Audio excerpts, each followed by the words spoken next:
आज का हमारा टॉपिक है मियोसिस, जिसको हिंदी में कहते हैं अर्धसूत्री विभाजन। इससे पहले हम लोगों ने माइटोसिस के बारे में अच्छे से पढ़ रखा है, जिसको हिंदी में समसूत्री विभाजन कहते हैं। ठीक है, अगर आपको माइटोसिस वाला वीडियो देखना है तो डिस्क्रिप्शन में लिंक दे दी है, प्लीज़ आप उसको देख लीजिएगा। लेकिन अगर आपको माइटोसिस डिवीजन अच्छे से आता है तो फिर आप इस वीडियो को देख लीजिए। ठीक है, लेकिन बिना माइटोसिस पढ़े मियोसिस आपको सही से समझ में नहीं आएगा। ठीक है, इतना मैं बता दे रही हूँ, क्योंकि माइटोसिस को पढ़ने के बाद आपका आधा टॉपिक क्लियर हो जाएगा माइटोसिस में ही। ठीक है, चलिए स्टार्ट करते हैं वीडियो आज की।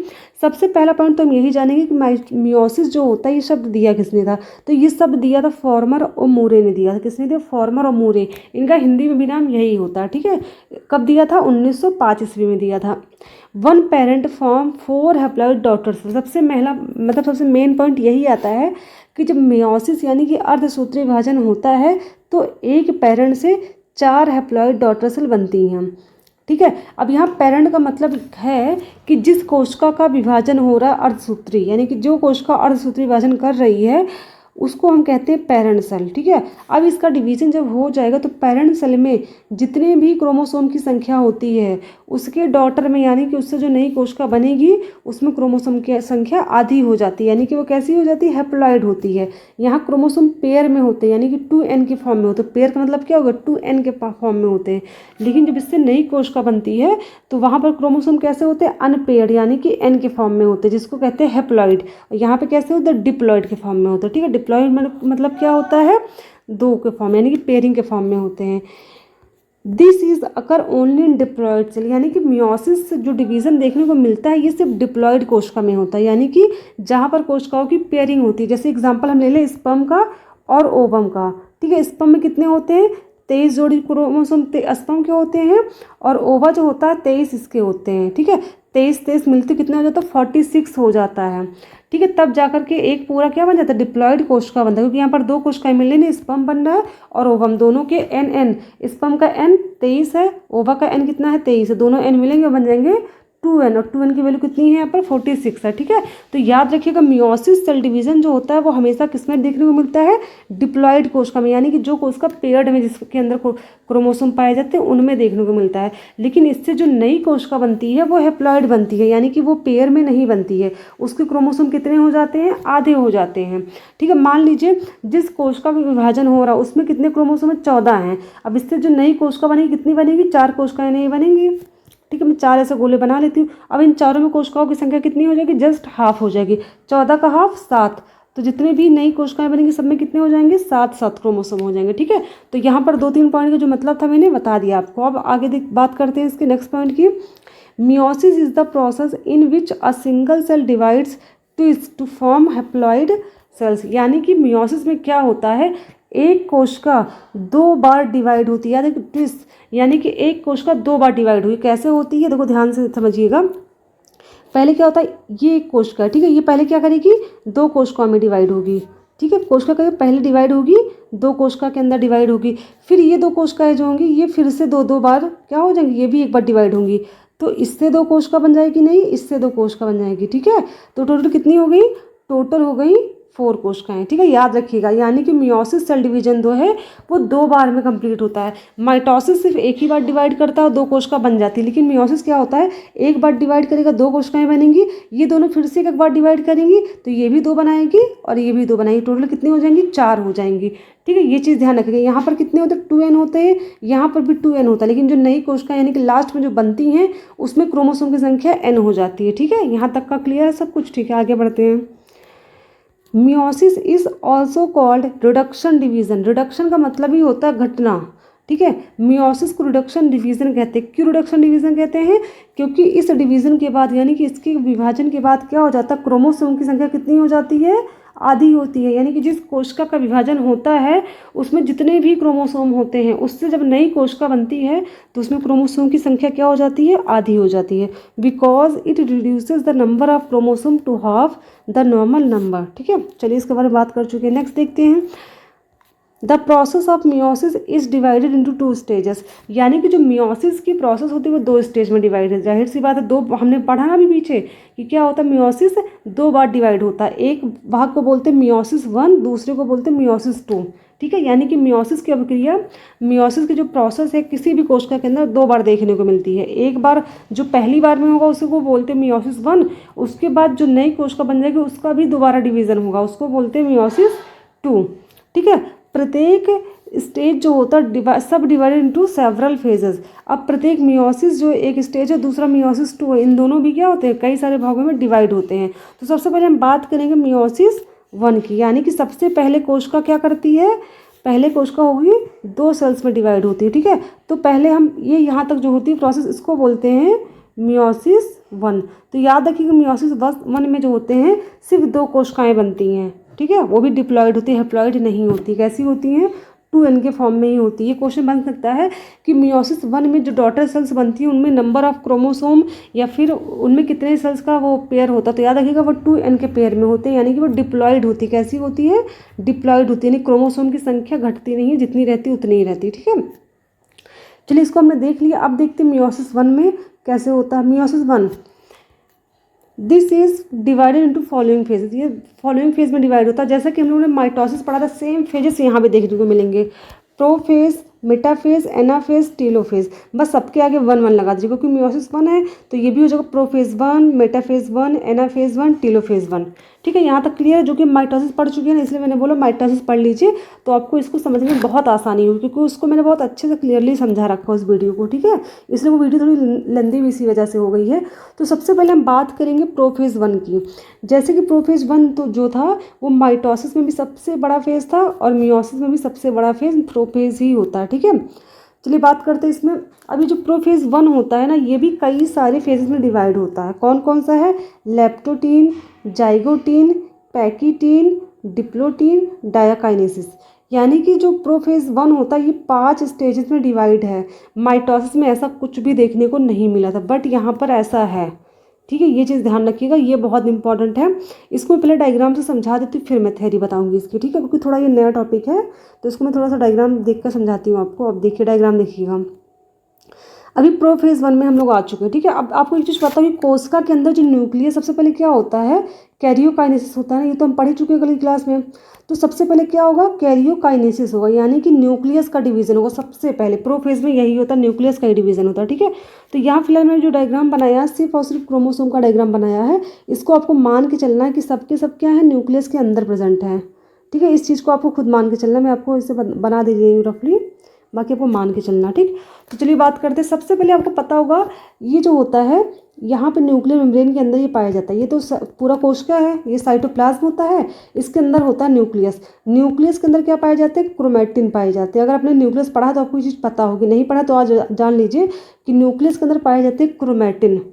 कभी भी न्यूक्लियस के अंदर क्रोमोसोम के फॉर्म में ये नहीं पाया जाता। ये किसके फॉर्म में पाया जाता है, क्रोमैटिन के फॉर्म में।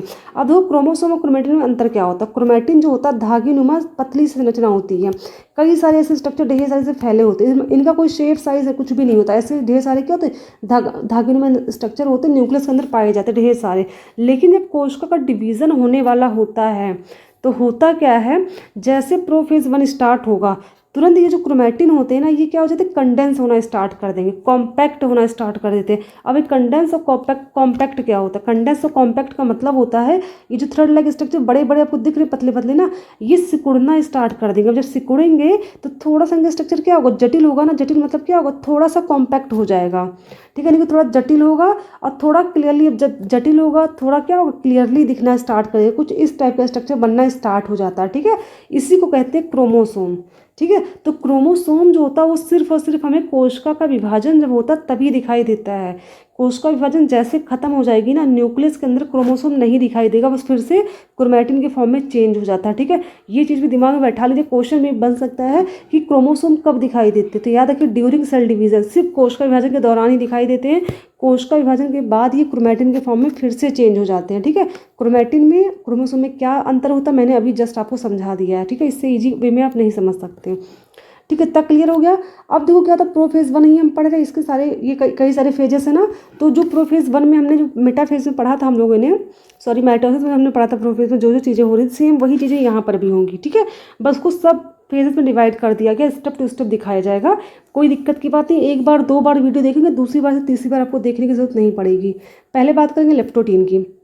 इसमें क्या होता है, क्रोमैटिन जो होता है उसका कंडेंसेशन होता है। कंडेंसेशन के बारे में हमने जान लिया ना, कंडेंसेशन यानी कि कॉम्पैक्टेशन होता है। कॉम्पैक्टेशन का मतलब क्या होता है कि जो क्रोमैटिन होता है वो सिकुड़ जाएगा और उसकी संरचना जो कि थोड़ी जटिल हो जाती है, जिससे हमें क्रोमोसोम क्या होते हैं, दिखने लगते हैं। ठीक है, तो ये लेप्टोटीन में होगा। लेप्टोटीन में क्या होगा, क्रोमोसोम विजुअल होने लगते हैं, यानी कि हमको दिखाई देने लगते हैं। बट अभी न्यूक्लियर मेम्ब्रेन जो टूटी नहीं है, ये चीज़ दिमाग में रखिएगा। ठीक है, जब मैं बताऊंगी न्यूक्लियर मेम्ब्रेन टूटेगी, वो कब टूटती है ये चीज़ आपको पता होगी प्रोफेज के लास्ट में ना, तो लास्ट में यहाँ पर भी टूटेगी। ठीक है, कुछ अलग से इसमें नहीं होने वाला, सब कुछ सेम है, थोड़ा बहुत चेंज है माइटोसिस से, बस ज़्यादा चेंज नहीं है।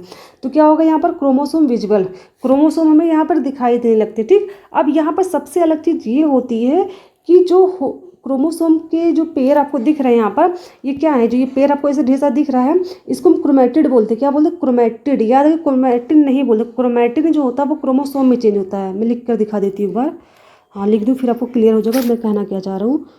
क्रोमैटिन, क्रोमैटिन जो होता है वो क्रोमोसोम में चेंज होती है। ठीक है, लेकिन मैं यहाँ बात किस चीज़ की कर रही हूँ, मैं एक बार इसको इरेज कर दूँ, हाँ बस, इसको बोलते हैं क्रोमैटिड। तो ये जो मैं कहना चाह रही हूँ, ये दोनों स्ट्रक्चर जो ये दोनों क्रोमैटिड हैं। क्रोमैटिन इस पूरे होल को कहते हैं जो थ्रेड लाइक स्ट्रक्चर होता है, लेकिन क्रोमैटिड का मतलब होता है क्रोमोसोम के जो आपको दिख रहे हैं ना, ये जो आपको पेयर दिख रहे हैं ना, ये होते हैं क्रोमैटिड।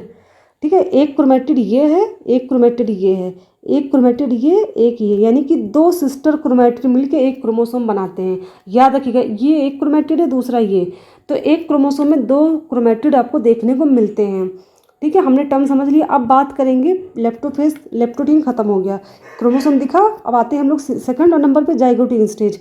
इसमें क्या होगा, सिनेप्टोनीमल कॉम्प्लेक्स फॉर्म। अब देखो इसमें होता क्या है, इसमें जो होमोलॉगस क्रोमोसोम होते हैं, यानी कि जो समान तरह के सेम टाइप के क्रोमोसोम होते हैं। क्रोमोसोम कई तरह के होते हैं। ठीक है, फिलहाल मैं क्रोमोसोम का टाइप नहीं बताया, मैं आपको बता दूंगी।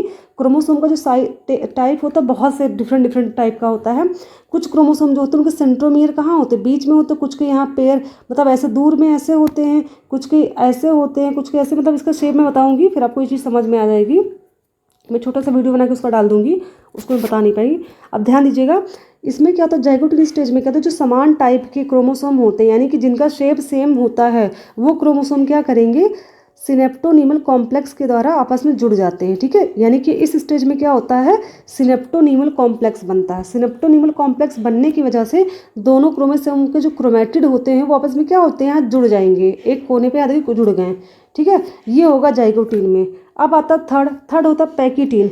पैकिटीन में क्या होगा, सिनेप्टोनीमल कॉम्प्लेक्स जो बना है वो फैलता हुआ पूरे इन दोनों के बीच में यहाँ तक आ जाएगा। ठीक है, उसके बाद जो होगा, इनके लास्ट यानी कि जो क्रोमैटिड होते हैं उनके बीच में हो जाती है क्रॉसिंग ओवर, यानी कि इसका एक पैर, यानी कि आपको यहाँ पर दिख रहा होगा स्ट्रक्चर, ये क्या है, ये ब्लैक वाला स्ट्रक्चर इधर चला जाता है, रेड वाला स्ट्रक्चर इधर आ जाएगा, यानी क्रॉसिंग ओवर, एक क्रॉस लेके स्ट्रक्चर बन जाता है क्रोमैटिड के बीच में। ठीक है, और बीच में क्या है, सिनेप्टोनीमल कॉम्प्लेक्स बना हुआ है। इस कॉम्प्लेक्स की वजह से दोनों होमोलॉगस क्रोमोसोम, यानी कि जो समान प्रकार के क्रोमोसोम हैं आपस में जुड़े हुए हैं। ठीक है, ये पैकिटीन स्टेज में होता है। फिर आता है डिप्लोटीन स्टेज। डिप्लोटीन स्टेज में क्या होता है, ये था सिनेप्टोनीमल कॉम्प्लेक्स था, ये धीरे धीरे डिसॉल्व होना स्टार्ट कर देगा। ये जो डिप्लोटीन स्टेज है इसमें धीरे धीरे क्या हो जाएगा, डिसॉल्व हो रहा है, यानी कि ये सिनेप्टोनीमल कॉम्प्लेक्स टूटना स्टार्ट कर देता है।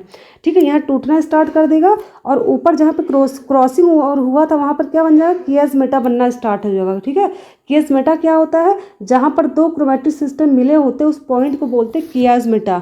तो प्रश्न आपका यहीं से बनता है कि क्रॉसिंग ओवर किस फेज में देखने को मिलती है। कभी भी प्रोफेज 1 नहीं देता क्योंकि वो सबको याद होता है, आपको सीधे इसका सब फेज पूछेगा, तो याद है कि पैकिटीन में। ठीक है, तो क्रॉसिंग ओवर जो होता है वो पैकिटीन स्टेज में देखने को मिलती है, और कियासमेटा किस में दिखते हैं हमको, तो ये डिप्लोटीन स्टेज में देखने को मिलते हैं। ठीक है, कियासमेटा क्या होता है, जहाँ पर 2 क्रोमैटिक सिस्टर ज्वाइंट होते हैं उस ज्वाइंट वाले पार्ट को बोलते हैं कियासमेटा। और क्रॉसिंग ओवर क्या बोलते हैं, जब 2 डिफरेंट क्रोमोसोम के सिस्टर क्रोमैटिड अपर में क्रॉस लाइक स्ट्रक्चर बना देते हैं जो इस तरह से जुड़ के, तो उसको बोलते हैं क्रॉसिंग ओवर, जो कि पैकिटीन स्टेज में दिखता है। सिनेप्टोनीमल कॉम्प्लेक्स कब बनता है, ये जाइगोटीन स्टेज में बनता है। ठीक है, इतना क्लियर हो गया, ठीक हो गया। अब देखो क्या होता है, अब ये जो है ये डाइकाइनेसिस में ऐसा देखने को मिलता नहीं है स्ट्रक्चर। मैं आपको बस इतना बताना चाह रही हूँ, जब ये क्रॉसिंग ओवर बन जाता है, ये कियास्मेटा बन जाता है, तो क्या हो जाता है, इस वाले क्रोमोसोम का जो क्रोमेटिड है उसका आखिरी भाग टूट करके इस वाले से लग जाता है, और इस वाले का आखिरी भाग टूट के इस ब्लैक वाले से लग जाएगा। ठीक है, कुछ इस टाइप का स्ट्रक्चर हो जाएगा। इस पर थोड़ा सा क्रोमेटिड जो है वो इसका आ गया है, और इस पर थोड़ा सा क्रोमेटिड जो है वो इसका आ गया। ठीक है, कुछ इस टाइप का स्ट्रक्चर बन जाएगा, लेकिन ऐसे रहेगा। ठीक है, तो डायकाइनेसिस में आपको ये स्टेप देखने को मिलेगा, ये वाला शेप। ठीक है, ध्यान रखिएगा। यानी कियास्मेटा का जो स्ट्रक्चर आपको यहाँ दिख रहा है ये ऐसे बना ही रहेगा। ठीक है, बस ये कियास्मेटा क्या है, जहाँ पर ये दोनों जॉइंट है ना उसको बोलते हैं, उस जॉइंट वाले फेस को बोलते हैं कियास्मेटा। अभी थोड़ा सा खिसक के पॉइंट यानी कि एंड पॉइंट पे पहुंच जाएगा। देखिए लास्ट में, देखिए यहाँ कॉर्नर में पहुंच गया ना। कियास्मेटा यहाँ क्या थोड़ा बीच में था ना, लेकिन यहाँ पे क्या एकदम लास्ट में पहुंच चुका कियास्मेटा। ठीक है, तो याद रखिएगा डायकाइनेसिस में क्या होता है, कियास्मेटा थोड़ा एंड पॉइंट पे खिसक जाता है। ठीक है, बस इतना आपको देखने को मिलेगा और कुछ नहीं देखने को मिलेगा। ठीक है, ये हो गया आपका प्रोफेज फर्स्ट। प्रोफेज फर्स्ट में हमने क्या क्या देखा, इसमें क्रॉसिंग ओवर होता है, सिनेप्टोमियल कॉम्प्लेक्स बनता है, और दोनों क्रोमोसोम के जो सेम टाइप के क्रोमोसोम होते हैं उसके जो सिस्टर क्रोमेटिड होते हैं उनके थ्रेड क्या होते हैं, आपस में एक्सचेंज हो जाते हैं। यानी कि ये वाला पार्ट इससे जुड़ जाता है, ये वाला पार्ट इससे जुड़ गया। ठीक है, तो दोनों जुड़ जाएंगे और ये ऐसे जुड़े रहेंगे अब। यानी कि दोनों क्रोमोसोम आपस में जुड़ के क्या बना चुके हैं, एक पेयर बना दिए हैं। ठीक है, तो यहाँ पर क्रोमोसोम किस फॉर्म में बन गया, 2n के फॉर्म में, डिप्लॉयड फॉर्म में यहाँ क्रोमोसोम हमको मिल चुका है। यहाँ पे कैसा था, हैप्लॉयड फॉर्म में था ना, सभी क्रोमोसोम कैसे थे, अनपेयर्ड थे, लेकिन यहाँ पे जो क्रोमोसोम हमको मिलता है वो कैसा हो गया, पेयर्ड हो गया। अब जैसे ही पेयर्ड बनेगा तुरंत ही क्या होगा, न्यूक्लियर मेम्ब्रेन ब्रेक होना स्टार्ट कर देगा, जो कि हम लोग प्रो फेज में पढ़ चुके हैं माइटोसिस के टाइम पे। ठीक है, तो क्या होगा, न्यूक्लियर मेम्ब्रेन टूटना स्टार्ट हो जाएगा बाहर से, न्यूक्लियोलस टूटना यानी कि डिसअपियर होना स्टार्ट हो जाएगा। जितने भी इसके अंदर मटेरियल होते हैं यानी कि ऑर्गेनेल सब क्या होंगे, डिसअपियर होना स्टार्ट करेंगे, न्यूक्लियर मेम्ब्रेन टूट जाएगी, और ये जो क्रोमोसोम पेयर्ड हो गए हैं वो साइटोप्लाज्म के अंदर आ जाते हैं। ठीक है, इतना हुआ। उसके बाद देखिए क्या होता है, डायकाइनेसिस के बाद फिर देखते हैं हम लोग, डायग्राम से बात करें फिर थ्योरी पे आते हैं। फिर आता है डायकाइनेसिस के बाद खत्म हो गया प्रोफेज वन, आएंगे मेटाफेज में। अब देखो क्या, न्यूक्लियर मेम्ब्रेन जैसे टूट चुका है, दोनों क्रोमोसोम पेयर में जो थे वो कहाँ पे आ चुके हैं, साइटोप्लाज्म के अंदर आ गए हैं। वैसे सेम यहाँ पर क्या पाए जाते हैं, ये आपको पता ही, वो स्ट्रक्चर क्या है, सेंट्रियोल होते हैं, इनसे निकलते हैं स्पिंडल फाइबर। ठीक है, अब याद रखिएगा वहाँ पर एक क्रोमोसोम से 2 स्पिंडल फाइबर लगे थे, लेकिन यहाँ पर एक पूरा पेयर है क्रोमोसोम का, तो एक पूरे पेयर से 2 स्पिंडल फाइबर सेम वैसे ही लगेंगे जैसे उसमें हमने देखा था। ठीक है, मैंने यहाँ सिर्फ 2 ही क्रोमोसोम पेयर का यूज़ किया है क्योंकि डायग्राम मुझे आपको समझाने के लिए बनाना था। ठीक है, बाकी उसमें बहुत सारी संख्या में क्रोमोसोम होते हैं। ह्यूमन बीइंग में 46 पेयर होते हैं, ये चीज़ सॉरी 23 पेयर होते हैं, टोटल 46 क्रोमोसोम होते हैं, तो अलग अलग जीव में अलग तरीके से होते हैं। ठीक है, तो फिलहाल मैंने एग्जांपल बस समझाने के लिए आपको लिया यहाँ पर। तो एक पेयर ये है आपको, जहाँ सेंट्रोमियर, सेंटर में क्या सेंट्रोमियर है, यहाँ काइनेटोकोर प्रोटीन पाया जाता है, उसी से क्या है यहाँ पर सेंट्रियोल के जो स्पिंडल फाइबर निकले वो यहाँ से जुड़े हुए हैं, ऐसे स्ट्रक्चर है। तो मेटाफेज में क्या होता है, स्पिंडल फाइबर क्या हो करता है, सेंट्रोमियर में जाकर के जुड़ जाता है, और ये जो क्रोमोसोम होते हैं ये कहाँ पहुँच जाते हैं, सेंटर में आ जाते हैं। ठीक है, सेम वही चीज़ जो मेटाफेज में होता है सेम वही चीज़ यहाँ पर भी हो रहा है। ठीक है, सेंटर में आ जाएंगे। फिर एनाफेज में क्या होगा, एनाफेज में होता है कि यहाँ से ये जो आपका जुड़ा हुआ था कियास्मेटा, वहाँ से ये ब्रेक डाउन होगा, यहाँ से ब्रेक डाउन हो जाएगा, तुरंत क्या हो जाएगा, स्पिंडल फाइबर ये क्रोमोसोम के एक पेयर को अपनी तरफ खींचेगा इधर की साइड ऊपर की तरफ, और ये वाला जो स्पिंडल फाइबर लगा हुआ है ये दोनों पेयर को क्रोमोसोम खींचेगा अपने इधर की तरफ ऊपर की तरफ। ठीक है, तो एनाफेज में क्या हो जाएंगे, दोनों पेयर अलग हो जाते हैं। ठीक है, ये एनाफेज हमने देखा। अब लास्ट में देखते हैं, फिर आता है टीलोफेज। एनाफेज के बाद टीलोफेज 1। यहाँ पर देखिए दोनों अलग हो गए, 2 न्यूक्लियस आपको आराम से बने दिख गए। ठीक है, 2 न्यूक्लियर आपको फिर से न्यूक्लियर मेम्ब्रेन बन जाएगा। टीलोफेज में क्या होता है, न्यूक्लियर मेम्ब्रेन बन जाएगी, न्यूक्लियोलस बन जाएगा। अब इसका हो जाएगा साइटोकाइनेसिस। साइटोकाइनेसिस होगा तो एक कोश का इससे बन गई, एक कोश का इससे बन गई। ठीक है, ये हमारा मियोसिस 1 कंप्लीट हो गया। मियोसिस 1 के बाद कितने बन गए, आपको 2 कोशिकाएं यानी कि 2 सेल्स यहाँ पे दिख रही होंगी। ठीक है, तो मियोसिस 1 के बाद 2 कोशिकाएं बनी। अब इन 2 कोशिकाओं को फिर से होगा मियोसिस 2। ठीक है, अब इसको हम थ्योरी पढ़ लेते फिर मियोसिस 2 पे आते हैं। चलिए देखते हैं लेप्टोटीन। हमने बात की प्रोफेज का, जो प्रोफेज 1 है उसका पहला टाइप जो है वो है लेप्टोटीन। तो इसके लेप्टोटीन फेज में क्या होता है, कॉम्पैक्टेशन ऑफ क्रोमोसोम। कॉम्पैक्टेशन मतलब कॉम्पैक्ट हो जाना यानी कि सिकुड़ जाना। क्रोमोसोम का मतलब यहाँ पर क्या हो जाएगा, आपको जो क्रोमैटिन है वो सिकुड़ जाएगा, और किस में चेंज होगा, क्रोमोसोम में। Chromosomes visible under light microscope. क्या होता है, क्रोमोसोम यहाँ पर दिखाई देने लगता है। ठीक है, फिलहाल हमको अपनी आंखों से नहीं दिखाई देगा, माइक्रोस्कोप से दिखाई देता है, इसलिए यहाँ पर लिखा है under light microscope. Chromosomes visible in the form of thread like structure. Chromosome जो होता है थ्रेड लाइक स्ट्रक्चर की तरह दिखाई देता है, ठीक है। तो यानी कि लेप्टोटीन स्टेज में सिर्फ क्या होता है, सिर्फ और सिर्फ क्रोमोसोम का कॉम्पैक्टेशन होगा, क्रोमोसोम दिखाई देता है और कोई प्रोसेस नहीं होती है। ये प्रोफेज 1 का है, ठीक है। फिर प्रोफेज 1 के सेकंड स्टेज में देखते हैं क्या होता है, जाइगोटीन स्टेज आती है। जाइगोटीन में क्या होता है, pairing occur between same chromosome, यानी कि होमोलॉगस क्रोमोसोम। यहाँ सेम क्रोमोसोम का मतलब होता है जो सेम टाइप के क्रोमोसोम होते हैं, यानी कि जो शेप के अकॉर्डिंग, यानी कि जो आकृति के आधार पर समान तरह के क्रोमोसोम होंगे उनके बीच होगी पेयरिंग। ये नहीं कि जिनका मान लीजिए किसी का क्रोमोसोम ऐसा है, एक पेयर छोटा एक बड़ा और एक बराबर है, तो ये दोनों आपस में कभी पेयरिंग नहीं करेंगे। पेयरिंग कौन करेगा, जिसके दोनों स्ट्रक्चर सेम हो, जैसे ये दोनों का सेम है तो इन दोनों के बीच पेयरिंग होगी, ठीक है। तो ये चीज़ ध्यान रखिएगा, क्रोमोसोम में जो पेयरिंग होती है वो समान क्रोमोसोम के बीच होती है। समानता क्या देखी जाती है, उनके शेप की समानता देखी जाती है, ठीक है। तो जाइगोटीन स्टेज में पहला काम क्या होगा, क्रोमोसोम की पेयरिंग होगी, ठीक है। पेयरिंग होती है, उसको बोलते हैं सिनेप्सिस। क्या बोलते हैं, सिनेप्सिस। पेयरिंग की प्रोसेस को कहते हैं सिनेप्सिस कहते हैं, यानी कि बाईवैलेंट, ठीक है। क्योंकि यहाँ पर दो पेयर मतलब दो क्रोमोसोम मिल गए ना, तो यहाँ पर इसलिए क्या हो जाएगा, bivalent. Synaptonemal complex help in pairing of chromosome. यहाँ पर क्या हो जाएगा, सिनेप्टोनीमल कॉम्प्लेक्स का फॉर्मेशन हो जाएगा। यही सिनेप्टोनीमल कॉम्प्लेक्स क्या करता है, दोनों क्रोमोसोम की पेयरिंग में मदद करता है, ठीक है। इन दोनों को पेयर बनाने में हेल्प करेगा। Result of pairing is bivalent tetrad. अब क्या होता है रिजल्ट, यानी कि जब पेयरिंग हो जाती है क्रोमोसोम की तो क्या होता है, हमने अभी बात की थी ना कैसे स्ट्रक्चर बनता है। ये तो पहला क्रोमोसोम होता है, दूसरा ऐसे होता है, ठीक है। यहाँ पर क्या बन जाता है, सिनेप्टोनीमल कॉम्प्लेक्स बन जाता है। पेयरिंग हो गई तो क्या बनेगा, बाईवैलेंट टेट्राड। बाईवैलेंट का मतलब हो गया दो क्रोमोसोम, एक तो ये क्रोमोसोम हो गया, दूसरा ये। टेट्राड का मतलब क्या होगा, टेट्राड का मतलब हो गया 4 क्रोमैटिड सिस्टर, एक ये, दूसरा ये, तीसरा ये, 4 ये, ठीक है। यानी कि एक क्रोमोसोम में कितने क्रोमैटिड सिस्टर होते हैं, 2 होते हैं ना, एक ये होता है, दूसरा ये। तो जाहिर सी बात है, 2 क्रोमोसोम की जब पेयरिंग होगी तो 4 क्रोमोसोम वो बनेंगे ना क्रोमैटिड। तो इसी वजह से जब क्रोमोसोम की पेयरिंग हो जाती है जाइगोटीन स्टेज में तो क्या होता है, जो रिजल्ट होता है, यानी कि हमें क्या प्राप्त होता है, बाईवैलेंट टेट्राड मिलता है। तो ये प्रश्न बनता है कि बाईवैलेंट टेट्राड कब मिलता है। यहाँ बाईवैलेंट का मतलब है 2 क्रोमोसोम से और टेट्राड का मतलब है 4 क्रोमैटिड सिस्टर से, ठीक है। ये चीज़ ध्यान रखिएगा। तो ये क्लियर हो गया आपको। फिर आते हैं पैकेटीन स्टेज में। पैकेटीन तीसरा स्टेज है एनाफेज 1 का, सॉरी प्रोफेज 1 का। तो क्या होगा इसमें, लार्जेस्ट स्टेज ऑफ प्रोफेज। अब प्रश्न तो ये बन जाएगा आपका कि कौन सा फेज सबसे लार्ज होता है, तो आपको पता ही है प्रोफेज 1 सबसे लार्ज होता है। बट अगर प्रोफेज 1 के जितने जो 5 स्टेप हमने पढ़े हैं उन 5 स्टेप में सबसे बड़ा कौन सा स्टेप होता है, तो याद रखिएगा पैकेटीन। जैसे पी से प्रोफेज बड़ा था वैसे पी से पैकेटीन भी सबसे बड़ा स्टेज होता है, ठीक है। इसमें क्या होता है, tetrad clearly visible in this stage, यानी कि जो बाईवैलेंट टेट्राड बने थे अभी पीछे जाइगोटीन स्टेज में, वो विजिबल कब हमें दिखाई देते, वो हमको दिखाई देते पैकेटीन स्टेज में। देखो प्रश्न ऐसे पूछ सकता है कि टेट्राड यानी कि बाईवैलेंट टेट्राड जो होते हैं वो कहाँ बनते हैं, किस स्टेप में बनते हैं, तो वो बनते हैं जाइगोटीन स्टेप में। बट विजिबिलिटी यानी कि विजिबल यानी कि हमको दृश्य साफ साफ दिखाई कब देते हैं, तो वो पैकेटीन स्टेज में दिखाई देते हैं। प्रश्न पूछने का तरीका यही हो सकता है, बाकी तीसरा कोई तरीका नहीं है। During this stage exchanges of chromosome material between maternal and paternal homologous chromosome occur by crossing over between non sister chromatid. अब इसमें कहा क्या जा रहा है कि अब यहाँ पर क्या हो गया है, दोनों क्रोमोसोम की क्या हो गई है, पेयरिंग हो गई है। कैसे पेयरिंग हुई है, सिनेप्टोनीमल कॉम्प्लेक्स के बनने की वजह से। अब जब दोनों में पेयरिंग ऐसे आपको देखने को ऐसे स्ट्रक्चर देखो बना देती हूँ मैं ऐसे रफली, थोड़ा सा यहाँ मिटाना पड़ेगा, ये रफ कर दो फिर आपको क्लियरली, हाँ ऐसे कुछ पेयरिंग आपको दिखी, ऐसे पेयरिंग हुई है ना, यहाँ पर दोनों क्रोमोसोम की पेयरिंग ऐसे हुई है। अब यहाँ पेयरिंग जब हुई है तो एक पेरेंटल है एक मैटरनल है। अब देखो पैटर्नल मैटरनल का मतलब क्या है, यानी कि एक मेल का है एक फीमेल का है, ठीक है।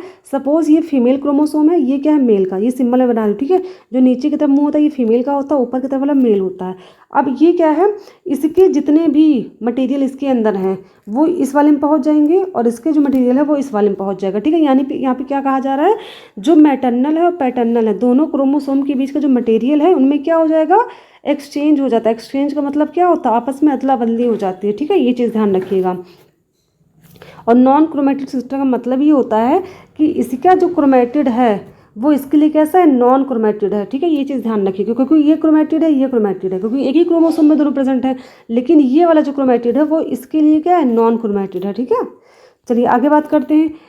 Recombinase enzyme help in crossing over chromosome, ठीक है। तो एक चीज़ तो हमने देख लिया पैकेटीन में क्या क्या देखने को मिला हमें, पैकेटीन में हमने देखा विजिबिलिटी ऑफ टेट्राड, यानी कि टेट्राड हमको विजुअल दिखाई देते हैं। सबसे लार्ज स्टेप ये होता है। इसी स्टेप में क्रॉसिंग ओवर होता है। क्रॉसिंग ओवर के दौरान क्या होते हैं, पैटर्नल और मैटर्नल यानी कि मेल फीमेल जो क्रोमोसोम होते हैं वो आपस में जो मटेरियल होता है उसका एक्सचेंज कर लेते हैं। और सबसे मेन चीज़ यहाँ पर क्रॉसिंग ओवर का फॉर्मेशन हो जाता है, ठीक है। यानी क्रॉसिंग ओवर हमको यहीं पर देखने को मिलती है। और क्रॉसिंग ओवर में कौन हेल्प करता है, रिकॉम्बिनेज एंजाइम हेल्प करता है, ठीक। चलिए पैकेटिन पढ़ लिया। अब पढ़ते हैं चौथा स्टेप क्या है, डिप्लोटीन। डिप्लोटीन में क्या होता है, initiation of dissolution of synaptonemal complex. Synaptonemal complex वो कॉम्प्लेक्स है जो जाइगोटिन स्टेज में बना था और इसी की वजह से दोनों क्रोमोसोम के बीच में पेयरिंग होती है। अब ये सिनेप्टोनिमल कॉम्प्लेक्स जो है जिसकी वजह से दोनों क्रोमोसोम में पेयरिंग हुई थी वो क्या होगा, डिसोल्यूशन यानी कि डिजॉल्व, घुलना स्टार्ट कर जाता है, ठीक। धीरे धीरे घुलना स्टार्ट, ऐसे दोनों स्टार्ट कर जाता है, ठीक है। देखो ऐसे स्ट्रक्चर बना था ना दोनों के बीच में, यहीं पर क्या सिनेप्टोनिमल कॉम्प्लेक्स था ना, धीरे धीरे घुलना स्टार्ट कर देता है इस स्टेप में, ठीक है। तो घुल करके थोड़ा सा ही बचता है, क्रॉसिंग ओवर जहाँ पर होता है वहीं बस बचता है, ठीक है। तो स्टार्ट कर देगा।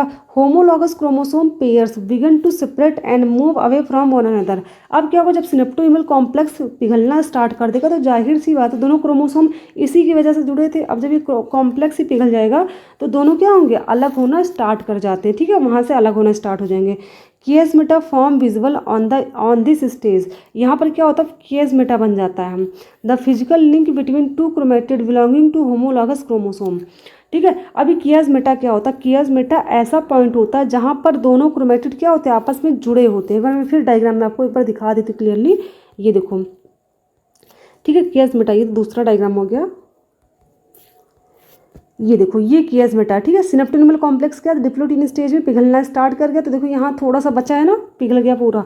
तो लेकिन कियास्मेटा यहाँ बन चुका है। कैसे बन चुका है, दोनों क्रोमेटिड सिस्टर, यहाँ पे दोनों क्या नॉन क्रोमेटिड सिस्टर है, इसका क्रोमेटिड और इसका क्रोमेटिड आपस में क्या हो जाता है, यहाँ पे क्रॉसिंग ओवर किए हुए थे और जहाँ पर क्रॉसिंग ओवर होता है रिकॉम्बिनेज एंजाइम की हेल्प से वहीं पर कियास्मेटा बन जाता है, ठीक है। कियास्मेटा बन जाता है, एक लिंक बन जाता है दोनों के बीच में। तो ये आपको दिख रहा होगा डायग्राम में। तो यहाँ से दोनों क्रोमोसोम आपस में जुड़े रहते हैं, ठीक है। फिफ्थ स्टेज क्या है, डायाकाइनेसिस। अब देखो डायाकाइनेसिस में क्या होता है, टर्मिनलाइजेशन ऑफ कियास्मेटा, यानी कियास्मेटा जो होता है वो टर्मिनल पॉइंट पे आ जाता है। जब से स्टार्टिंग में हमने देखा था कियास्मेटा कहाँ प्रेजेंट था, कुछ ऐसे प्रेजेंट था, यही स्ट्रक्चर देखा था हमने ना। लेकिन जब डायाकाइनेसिस होगा तो ये कहाँ पहुँच जाता है, टर्मिनल पे पहुँच जाता है, यानी कि ऐसे स्ट्रक्चर रहेगा इसका और एकदम एंड पॉइंट पे कियास्मेटा बन जाता है, एकदम लास्ट में यहाँ बन जाता है, ठीक है। थोड़ा खिसक के कियास्मेटा कहाँ पहुँच जाएगा, एंड पॉइंट पे आ जाता है, ठीक है। तो टर्मिनाइजेशन का मतलब हो गया है कि कियास्मेटा क्या होगा, एंड पॉइंट पे पहुंच जाता है। तो ये प्रश्न बन सकता है कियास्मेटा कहाँ बनता है, तो ये जो बनता है ये बनता है आपका पैकेटिन स्टेज में। लेकिन ये एंड पॉइंट पे कब पहुंचता है, ये पहुंचता है डायाकाइनेसिस वाले स्टेप में पहुंचता है, ठीक है। ये चीज़ ध्यान रखिएगा। फिर आता है सेंट्रियोल मूव टू, सॉरी इससे पहले पढ़ लूँ, क्रोमोसोम्स कंडेंसेशन कंप्लीटेड। अब क्रोमोसोम को जो कंडेंसेशन था वो कंप्लीट हो चुका है, यानी कि क्रोमोसोम की विजिबिलिटी एकदम कंप्लीट, यानी कि क्रोमोसोम अब हमको विजुअल एकदम अच्छे से क्लियर यहाँ पर दिखने लगेगा। Centriole move to opposite direction, यानी कि जो साइटोप्लाज्म के अंदर पाया जाता है सेंट्रियोल वो क्या होगा, अब अपोजिट डायरेक्शन में मूव कर जाएगा, जो कि हमने माइटोसिस में पढ़ा था। स्पिंडल फाइबर फॉर्म, इस सेंट्रियोल से क्या होंगे, स्पिंडल फाइबर भी बनना स्टार्ट हो जाते हैं। Nucleolus, nuclear membrane completely disappear. Nucleolus जो कि न्यूक्लियस के अंदर पाया जाता है, न्यूक्लियर मेम्ब्रेन जो कि न्यूक्लियस के बाहर एक मेम्ब्रेन होती है, वो भी क्या हो जाएगा, डिसअपीयर होना स्टार्ट हो जाएंगे। अब जो पेयरिंग क्रोमोसोम है वो क्या आ गया, साइटोप्लाज्म के अंदर आ गया, ठीक। अभी कुछ ऐसा डायग्राम आपको दिखाई देगा।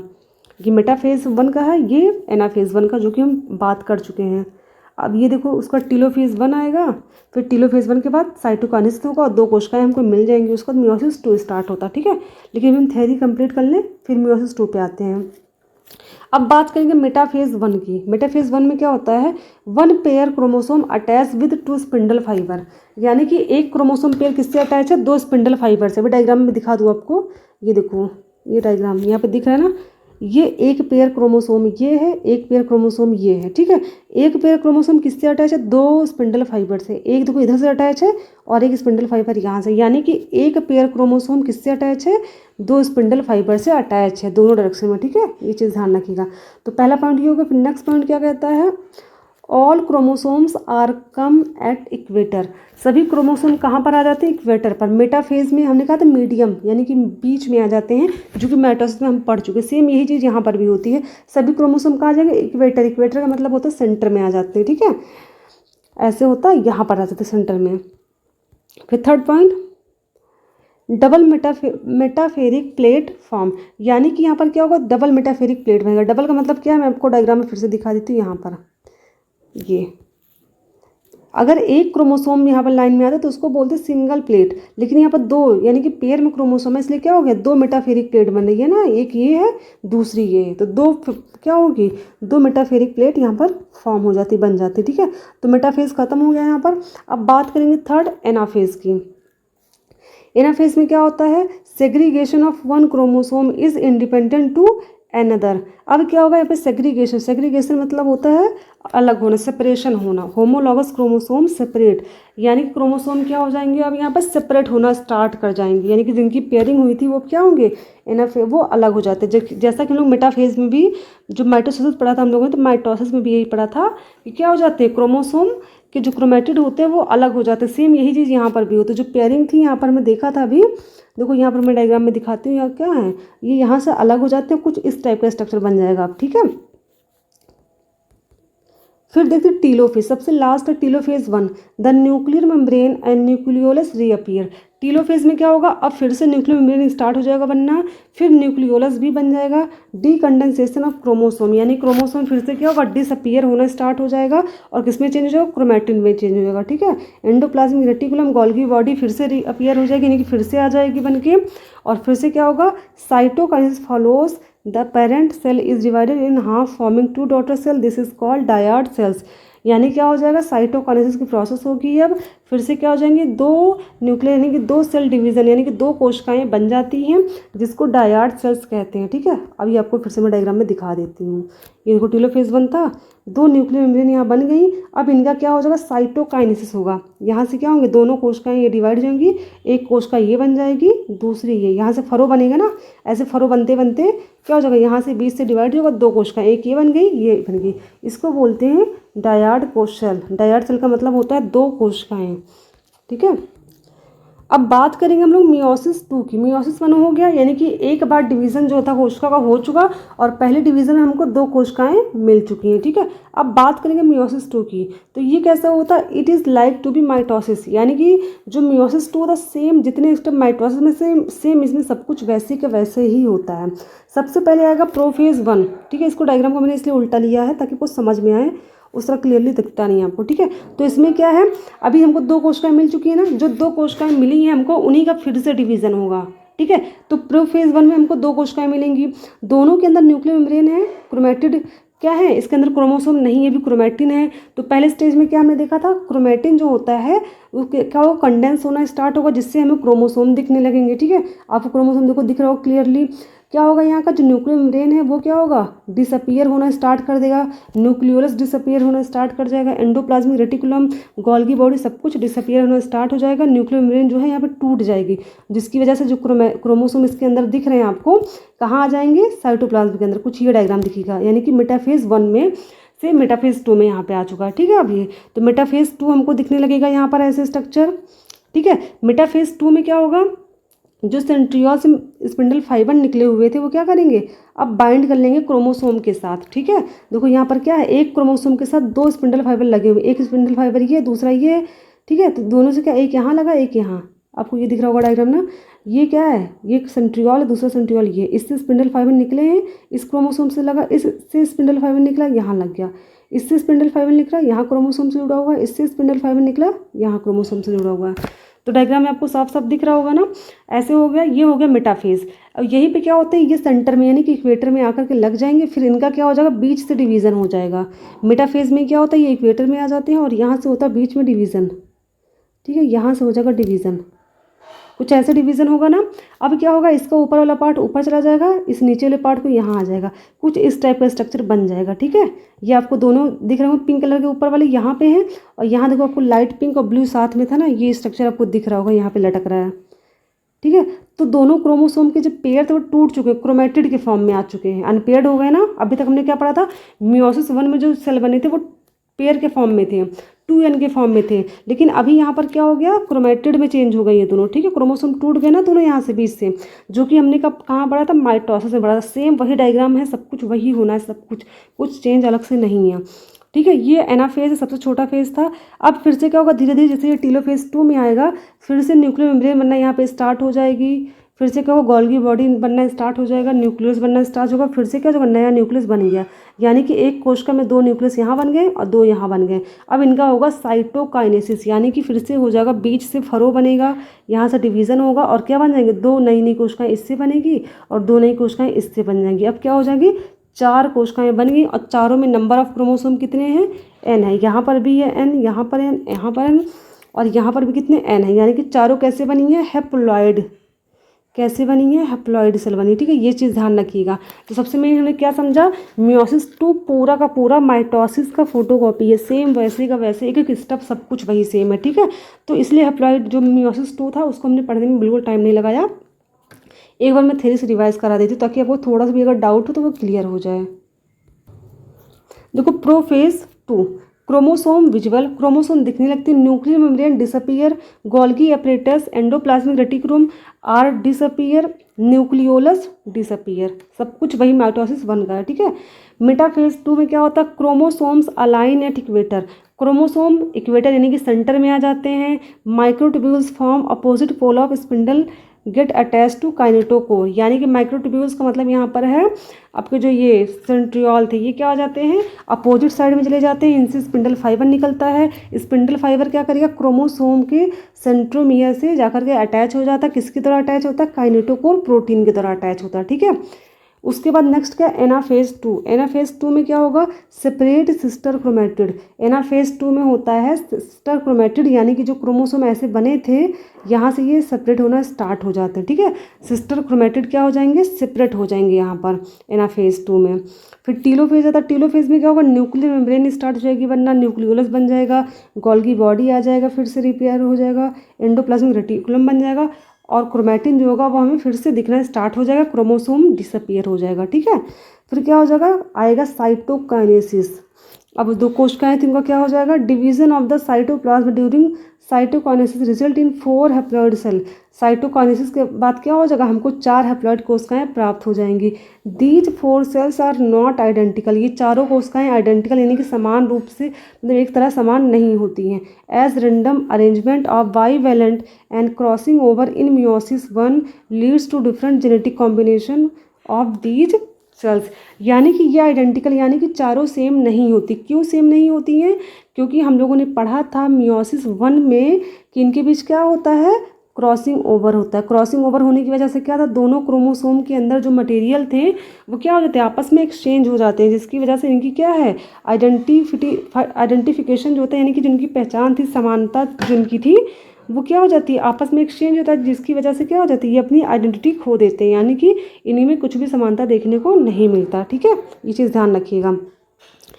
In human meiosis produces genetically different haploid daughter cells each with 23 chromosome that consist of 1 chromatid, यानी कि ये कहा जा रहा है जो मनुष्य होते हैं उनमें जब मियोसिस देखने को मिलती है तो उसमें जो डॉटर सेल बनती हैं वो भी कैसे बनते हैं, जेनेटिकली डिफरेंट होते हैं, यानी कि आनुवांशिक रूप से भिन्न होते हैं। ये तो बात सही है, क्योंकि जितने भी बच्चे होते हैं वो सब भिन्न होते हैं, सेम तो कोई होता नहीं। इवन ट्विंस भी क्या होते, समान नहीं होते, उनके लक्षण तो भिन्न होते ही हैं। ईच 23 क्रोमोसोम, यानी कि प्रत्येक डॉटर सेल यानी कि जितने भी नए बनते हैं उनमें क्या होते हैं, 23 क्रोमोसोम ही पाए जाते हैं। 23 फादर से मिलते हैं, 23 मदर से मिलते हैं। ठीक है, फिर दिया these haploid cells become unfertilised egg in female and sperm in males. ये कैसे होते हैं, मेल में ये क्या बोला जा रहा है इसमें, अनफर्टिलाइज्ड एग, यानी कि ऐसा एग जो फर्टिलाइज ना हो, यानी कि जिसका निषेचन नहीं होता है, वो फीमेल में पाया जाएगा और स्पर्म किस में पाया जाता है, मेल में होता है। यानी कि ये हैप्लॉइड सेल जो होता है, कौन सा haploid cell, egg cell, egg एक सेल है जो कि फीमेल में पाया जाएगा, और दूसरा हैप्लॉइड सेल स्पर्म होता है जो कि मेल में पाया जाता है। दोनों कैसे होते हैं, अनफर्टिलाइज होते हैं, यानी कि दोनों कैसे होते हैं, अनिषेचित होते हैं। क्योंकि अगर निषेचन हो जाएगा तो फिर से बन जाएगा जाइगोट, और जाइगोट बनने के बाद फिर से क्या बनेगा, एम्ब्रियो बनेगा, एम्ब्रियो के बाद फिर से नया ऑर्गेनिज्म बन जाएगा। ठीक है, तो यहाँ पर कैसे होता है, अनफर्टिलाइज। याद रखिएगा, जो डॉटर सेल बनेगी उनके अंदर अनफर्टिलाइज्ड एग और स्पर्म पाए जाते, फर्टिलाइज्ड नहीं होते वो। ठीक, these the genetic differences ensure siblings of the same parents are never entirely genetically identical।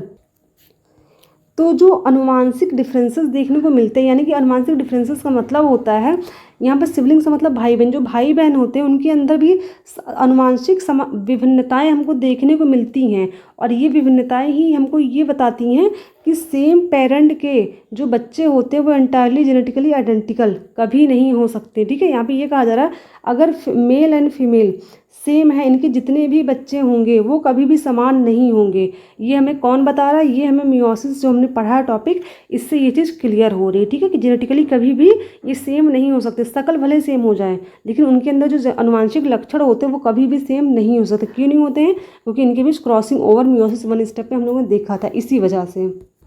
तो आज के बाद अगर आपसे कोई क्वेश्चन पूछता है कि जो भाई बहन होते भले वो जुड़वा हों, उनके मतलब लक्षण जो होते हैं वो समान क्यों नहीं होते, तो आपके पास ये क्वेश्चन का आंसर होना चाहिए। क्योंकि मियोसिस 1 स्टेप जब होता है तो उसमें आपने देखा था क्रॉसिंग ओवर जब होता है प्रोफेज 1 के स्टेप में, तो वहाँ पर क्रॉसिंग ओवर कब होता है? जाइगोटिन स्टेज में होता है क्रॉसिंग ओवर ना। तो वहाँ पर क्या हो जाता है? क्रॉसिंग ओवर की वजह से उनके जो भिन्न भिन्न प्रकार के क्रोमोसोम होते हैं उनके लक्षण क्या होते हैं? आपस में एक्सचेंज हो जाते हैं, जिसकी वजह से इनसे जो नया क्रोमोसोम बनता है उनमें क्या होता है? समानता देखने को नहीं मिलती, सब में भिन्न भिन्न लक्षण देखने को मिलते हैं। ठीक है, यही रीज़न है। तो आज का ये टॉपिक खत्म होता है। बस आपको मुझे बताना क्या है, ये जो क्रोमोसोम का शेप होता है यानी कि क्रोमोसोम के जो टाइप होते हैं मैं ये बता दूंगी आपको। क्रोमोसोम के जो टाइप होते हैं बहुत इंपॉर्टेंट है, ये बता दूंगी। एक चीज़ तो ये बचा है, दूसरा बचा है माइटोसिस और मियोसिस के जो सिग्निफिकेंस होते हैं ना, मैं एक वीडियो इस पर बना दूंगी। ठीक है, तो 2 वीडियो में लगभग, या तो एक ही वीडियो में पूरा कवर कर दूंगी। टॉपिक आपका जो है पूरा सिलेबस खत्म हो जाएगा। फिलहाल 90% सिलेबस खत्म हो चुका है। Thank you.